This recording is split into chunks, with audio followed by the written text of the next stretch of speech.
لانه صابر حساس، بدر قوي، بدر ريتم غير ما يشعر. قال كلمه عباره، قال يجب ان نفوز. خوف صابر بارز يا اخي.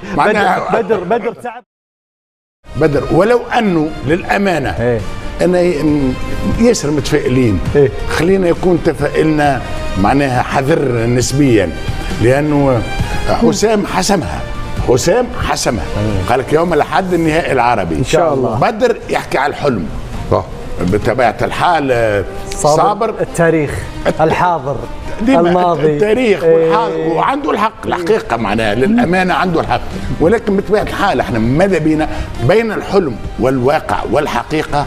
نتمنى غدوه في الميدان العرب يحققون حلمنا يا رب. ما بين الحلم والواقع اقل من 24 ساعه، وماذا يتمنى الجميع؟ نتمنى ان شاء الله بعد هذه الاستضافه المميزه هناك في المغرب نجحت وتفوقت وابدعت المغرب. ماذا توقعت أوبتا؟ نتابع معكم من خلال هذا التقرير في دور نصف نهائي ناري في هذه النسخه. نتابع.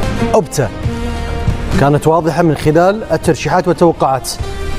بالنسبه لك بدر بعد هذه التوقعات، المغرب اولا ثم السنغال نيجيريا ومصر، ماذا يعني؟ صدقا لا استطيع ان استبق، لانه السؤال الذي سيطرح الان من سيصل الى النهائي، يعني ما هي حظوظ المنتخبات الاربعه للوصول الى النهائي؟ صحيح ان اوبتا الان تتكهن بمن يصل الى المباراه النهائيه، لم تخطئ كثيرا على كل حال. بعد دور المجموعات كانت هذه المنتخبات الاربعه موجوده ضمن الخمسه بنسبه 34% للمغرب. كانت هذه المنتخبات الاربعه الواصله اليوم الى الدور الثنائي كانت موجوده ضمن الخمسه، وكان معهم المنتخب الجزائري ربما كان في المركز الثالث، لكن اليوم موجودين أربعة. أعتقد على أنه يمكن نتكلموا على حظوظ شبه متساوية، على اعتبار أن الدور الربع النهائي أفرز أقوى نصف نهائي ممكن أننا نتصوره في هذه البطولة. ماذا يشكل المغرب في توقعات وترشيحات أوبتا كما تابعنا أن تضعها في المرتبة الأولى؟ هل يشكل ضغط أم هو انعكاس لثقة وإمكانيات عالية للمنتخب المغربي؟ شوف، هذا هو أكثر شيء يمكن يميز المنتخب المغربي على المنتخبات الثلاثة الأخرى، أنه الضغط اللي عليه ضغط رهيب جدا، ضغط الجماهير، ضغط الأرقام، ضغط الإحصائيات، يميز؟ ضغط البيان، لا يضغط عليه كثير. لابد أن يحوله إلى ضغط إيجابي. هو ضغط قوي جدا، ضغط نفسي قوي، لكن يجب أن يحوله إلى ضغط إيجابي. كيف يحوله ضغط إيجابي؟ أنه يتعامل مع كل مباراة على حدة، ليس بمنطق الأرقام ولكن بمنطق التفوق الميداني. وهنا يجب على المنتخب المغربي أن يكون واقعيا، ولو جاء بالمباراة بنفس الأداء الذي كان عليه في مباراة الكاميرون سيكون عنده حظوظ وافرة بمساعدة طبعا جماهيره لتحقيق التأهل للمباراة النهائية. الجماهير دائما ما تلبي النداء، الجماهير هي الرقم واحد للمنتخب المغربي، وشاهدناها محفزة مشجعة داعمة. لكن المنتخب المصري يا صابر في أوبتا في المركز الرابع، هل هي نفس السياسة الذي يعيشها صابر من بداية المساء الرياضي بعيدا عن الضغوطات وبإمكانيات وباتزان فني من حسام حسن في كل ما شاهدنا خلال هذه البطولة؟ راضي صابر عن هذه الترشحات في موقع رابع ومرتبة رابعة للمنتخب المصري؟ أنا هبتدي رد عليك الأول بما انتهيت عليه مع بدر، إن الجمهور المغربي هيكون هو الداعم الأول لمنتخب المغرب بكرة، وهيكون الداعم الأول كمان لمنتخب مصر إن شاء الله بكرة. أما فيما يخص الترشيحات، هي في النهاية ترشيحات عطفا على بعض المؤشرات والمقدمات. أنا بالنسبة لي كصابر ترضيني جدا هذه ترضيك بعيدا عن الضغط ولا هي منطقية؟ لا، لأنها لا هي بعيدا، لا هي ليست منطقية إلى حد كبير، لأن أنت في الآخر كل المنتخبات التي تأهلت حتى إلى الدور ربع النهائي كما تحدثنا من قبل إنه كان في 7 منتخبات كلهم تقريبا حظوظهم شبه متساوية. يعني صابر يقول أن مصر تحتاج إنما نفسيا أكثر من 19%. أمر نفسي جيد جدا للمنتخب المصري حتى الآن، إن هو حتى لما كنا اتكلمنا قبل كده إنه محمد صلاح لغاية اللحظات الأخيرة لا يضع المنتخب المصري في قائمة الترشيحات المرشحة في الصدارة للفوز بالبطولة، ده نفسي جيد جدا للمنتخب، لأنه الضغوط الكبيرة اللي تعرض لها المنتخب قبل انطلاقة البطولة أثرت على انطلاقتنا في البداية. ولكن مع مرور الوقت وابتعاد المنتخب المصري عن الترشيحات شفنا المردود الجيد امام جنوب افريقيا، وبعد كده المردود الرائع امام كوت ديفوار. فالابتعاد عن الضغوط انا في رايي الشخصي عامل ايجابي جدا. فشكرا اوبتا وشكرا لاي حد ما يرشحش مصر في هذا التوقيت. وماذا سيشكل خصوصا المنتخب المصري كان بعيد من الترشيحات على امكانيات، لكن ولد داخل واثناء البطوله ومن رحم البطوله كما ذكر فتحي. واليوم نعيش نسخه مصريه عودتنا دائما ما تكون داخل البطوله قويه متينه صعبه متمسكه بالارث التاريخي وماضي وكذلك حاضر، ولما لا أن تذهب بعيدا وتصل غدا. وهذا ما لو رجعنا بالذاكرة لمعظم البطولات اللي توجت فيها مصر بلقب بطولة أفريقيا لم تكن هي المرشح الأول لا في بداية البطولة ولا أثناء البطولة، ولكن المنتخب المصري بيعرف يتعامل بشكل جيد جدا مع الأدوار الإقصائية. وبالتالي أنا شايف إنه التسلسل اللي حصل في المباريات قد يكون مفيد بإذن الله للمنتخب المصري، والتعامل الهادئ جدا من الجهاز الفني ومن اللاعبين وحتى من اتحاد الكرة مع الفريق. كل دي مؤشرات تدعو. وانت اليوم هادي بعد يعني صابر يعني هو انا قبل كده في اليومين اللي فاتوا كنت يعني فرحان جدا بتخطي عقبه كوت ديفوار. دلوقتي زي ما قال لك فتحي القلوب بدات التوتر يزيد والتوتر كل لا لازم القلق بيزيد مع الوقت. فتحي من اين تبدا فيها؟ اول شيء تتفق مع اوبتا في ترشيحاتها؟ اوبتا يعمل لغه الارقام وانا انتظر حقيقه الاقدام، لانه الارقام في واجهه والحقيقه حقيقه الميدان في واجهه اخرى. اول ملاحظه لاحظها قبل الربع نهائي مصر كانت في المرتبه الثالثه. عندما قامت مصر وعملت احسن مقابله لها اللي هي بطبيعة الحال ضد الكوت ديفوار سحب اللقب، فتقدم واخرت للمرتبه الرابعه. محليها اوبتا معناها بارك الله عليها اوبتا. ناس تربح توخر تخسر تقدم اوبتا باهي. بدر متخوف من الضغط، ولكن انا نقول له بدر سامحني هذه فرصه تاريخيه للمغرب. انا اكدت في فرصه سابقه وانه اللاعب رقم واحد في المغرب هو جمهوره. الضغط اللي يعمله الجمهور على المنافس ضغط رهيب. اذا بالعكس وانت قلتها زاده باش ما نحرفش كلامك، قلت ماذا بيا ان يكون الضغط هذا ما نجم يكون كان ايجابي ما نجم يكون بلاد كامله ورا فريق. احنا عشنا 2004 كيف تونس بلد كامل ورا فريق، معناها اللاعب حتى ما عندكش المدرب لهنا مهمته اسهل مهمه هي المدرب الرقراق، اصعب من مدرب من مهمه 3 مدربين اخرين، لانه الرقراقي لا يستحق ولا ما يشجعش الملاعبيه نتاعو او يحفز الوضع محفوزين خالصين محفوظ. عندك 40 مليون وراك عندك شعب كامل عندك بس لمسنا تردد في بدر في مساله انه قد يكون الضغط سلبي. طبعا عادي جدا. هي بدر كما قلت لك بدر وصابر انا عايش معاه معناها نعرف بطبيعه الحال معناها فما حذر كبير لانه هذه مقابله ماكش تلعب ضد منافسين من الدرجه الثانيه. ايهما اكثر ضغط على صابر ممثلا لمنتخب مصر ام على بدر مع منتخب المغرب؟ نجاوبك بكل صراحه. الضغط القوي هو على صابر رغم اللي صابر مصر عنده مقابله اسهل من المغرب قياسا بين السنغال ونيجيريا اللي ريناها الان. نيجيريا اقوى من السنغال، ولكن الضغط اللي على صابر مهبول على مصر معناها يعشق تقول محب معناها في ثوب المحب العاشق اللي لابس البدله نتاع الفريق المصري ونحيي فيك. وانا نفس الشيء ونفس الشعور وبدر نفس الشعور. بقى الاحاسيس تختلف من شخص لاخر. صابر الان عايش المقابله وانا ناكد لك صابر غدا مهما تكون النتيجه اذا كان في الدقائق الاخيره حاسمه تلقى في البهو نتاع وانا شخصيا احترت معك يا فتحي صراحه احترت معك. يعني المغرب غايبه عن البطوله 50 عام وتستضيف البطوله وضغط جماهيري وضغط اعلامي وصابر يملك 7 ألقاب والضغط اكبر على صابر من بدر. يعني يحتاج له تفسير صراحه يعني عشان تدخل الراس.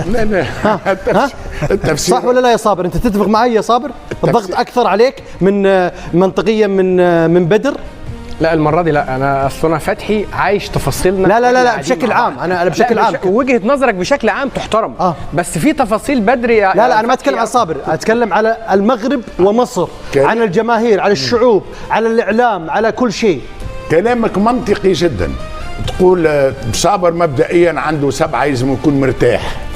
هو يحلم ب8، عنده جمعه يحلم ب8. والضغط على من اكثر؟ ب8. والضغط على من اكثر بشكل عام؟ بشكل عام على بدر، ولكن بدر ماسك اعصابه بطبيعه الحال. بدر قوي. لا عاد يعني صابر مو ماسك اعصابه لا لا لا، صابر حساس. هي قصله راهو، ما هيش مش عيب، بالعكس معناها خاصيه نتاع صابر وانه حساس، ونعتبر وانه هما الاثنين خايفين. تبقى خوف صابر بارز يا اخي. بدر تعب هو يغني. بدر لا يملك احساس. لا يغني. يا بدر لا يمسك احساس. لا يا بدر بيغني الله. انا شاري غنى 4 حلقات و5 وبيغني الحين وكل مره تو يغني. هذاك باش يخفي الخوف عشان نتاعو. يزيل التوتر. يا بدر رد عليه باحساسك، رد باحساسك بس. انا اولا اشكركما معا انكم من غير ما نطلب منكما اخضعتمونا انا وصابر لكشف طبي لتحليل نفسي وابتديتوا يخفض الضغط عليك انت الحين. يعني انا اقول لك لما كنت اتكلم عن المنتخب المغربي، اتكلم عن المنتخب المغربي لانه عنده ضغط التاريخ. اوكي، ضغط التاريخ. فريق لا يتصور احد من الافارقه واحنا العرب ان يكون في رصيده لقب واحد. يعني تتفق ان الضغط على المغرب اكبر على الضغط التاريخ. ضغط انك مستقبل لبطوله وانت تلعب على ارضك وامام جماهيرك ويجب ان تفوز بها، بمعنى في ضروره فرضها عليك. ثم ايضا الضغط انك تملك واحد من افضل المنتخبات الافريقيه بحيث لا يبدو هناك اي عذر لعدم الخساره لك يا مشارف. ولكن لا بس حسام تكلم. يقول أنا خائف جدا ولكن تخفى في قلبي. من حسام؟ من أنا خائف وأخفي في قلبي. حسام من خائف أكثر، بدر أم صابر؟ من خائف أكثر؟ قال فاتي شيء مهم. قال أن بدر يخفي الخوف في قلبه، لكن أنا ما شاهدته أنا أقول أن من البداية حتى الآن صابر هو الخائف. هو الخائف.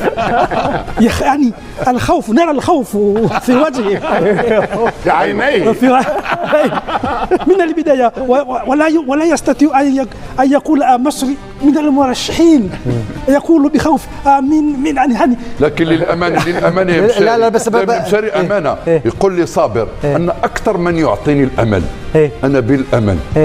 اكثر من يعطي الامل هو حسام. كل مره يقولوا لي ماذا تخاف يا صابر؟ منتخب مصر سيفوز، منتخب مصر سيلعب النهائي، وتونس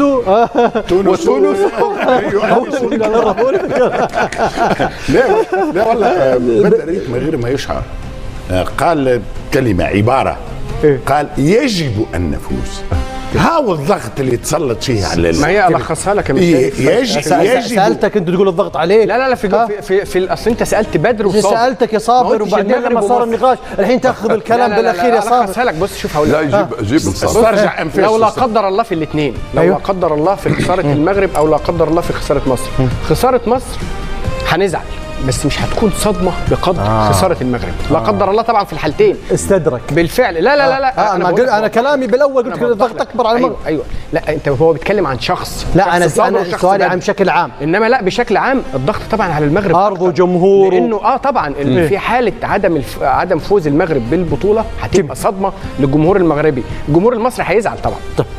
توقعات حسام وفتحي وحسام وصابر وبدر كلها متشابهة في من سيصل إلى النهائي. الكل في المساء الرياضي توقع وصول المغرب ومصر، وإن شاء الله تصيب توقعاتكم.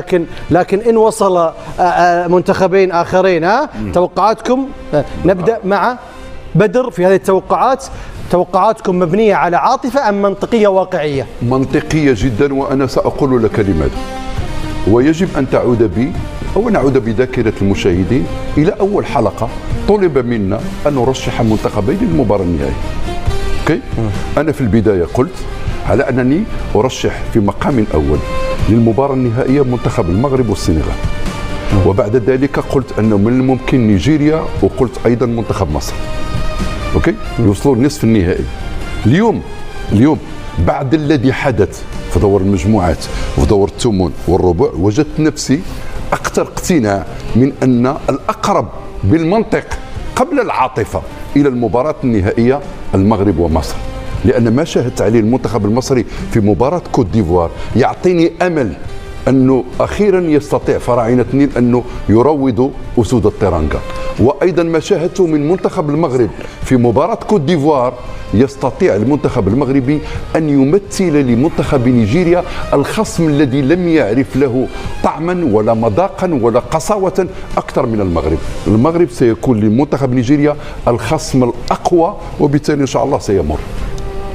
صابر، في بداية الحلقات لم كنت تتوقع أن مصر تذهب بعيدا، لكن اليوم حق مشروع لك وللجميع أن مصر دائما مع عودتنا في كل نسخة أن تكون كبيرة بتاريخها وكبيرة أثناء البطولة. توقعت مصر والمغرب. شوف، أنت قلت لبدر ده توقع بناء على العاطفة ولا على الواقع؟ أنا هقول لك أنا بكل تجرد هو فيها الاثنين. فيها الواقع طبعا، لأنه أيهما أكثر؟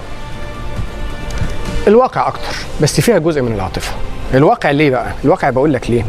صحيح المنتخب النيجيري قوي جدا، بس انت كمان بتتكلم عن المنتخب المغربي كقيمه وكفتره اخيره توهج بشكل غير طبيعي، ومصر امام السنغال. ما احنا الجزئيه الثانيه هنتكلم فيها، هنتكلم دلوقتي على المواجهه اللي تخص المغرب ونيجيريا.